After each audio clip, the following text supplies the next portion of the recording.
Yo, welcome to the Big Take. I'm your host, John Red, here to bring you the biggest take in professional open bodybuilding. I hope you guys are all settled down from the Big Arnold Classic weekend.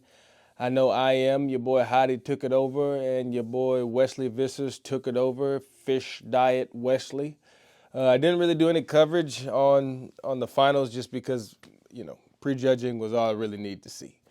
It went exactly like I thought it would. Hadi at first, Samson at second, Raphael at third, John at fourth. Glad James got in there. Glad Akeem got in there.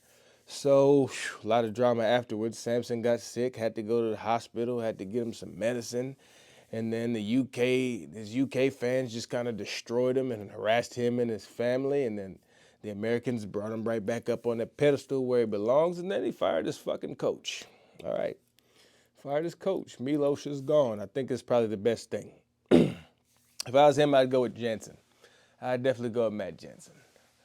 Obviously, Hani Rambod is a great coach too, but it's just like you don't want to have two. He's already got. I wouldn't want to spread that wealth. But anyways, I think it was the best thing for him to do. He needs to find a coach that can really crack that code and bring him into the Mr. Olympia shape that he needs to be in so he can have the condition to match that physique and that aesthetic body. But anyways, I kind of fell into a small depression after the Arnold Classic because I'm like, fuck, what am I going to talk about now? The Arnold UK is coming up, but it's like the same show with like three people in it, three people in the UK show. But right on time, New York Pros coming up. Nick Walker and fucking Tonio Burton are talking shit again. If you keep up with these two gentlemen, you would notice at the bottom in the caption of all of Tonio Burton's posts and his physique updates, he puts hunting season directly aimed at Nick, trying to take Nick down. Rah! Mount him up on his wall like a deer, like a moose, like a mutant.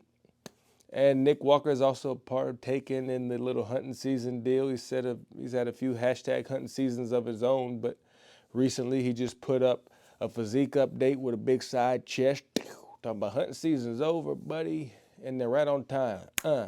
Tonio Burton, hunting season's over. We're just getting started. So these guys are clearly ready to get at it.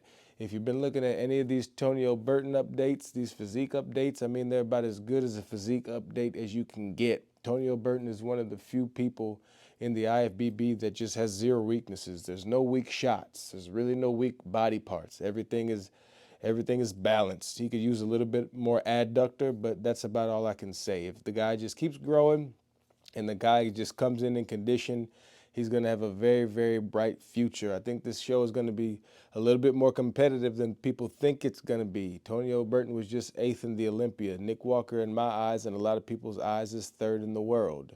So that's five, 6 spots in between these two gentlemen.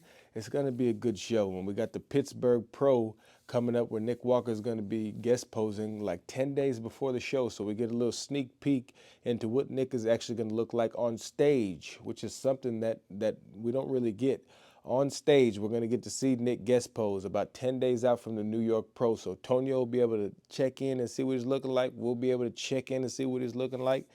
And then we'll just let the cards fall where the cards fall. But anyways, guys, I'm John Red. This is The Big Take, and I'll holler at y'all later. Bye.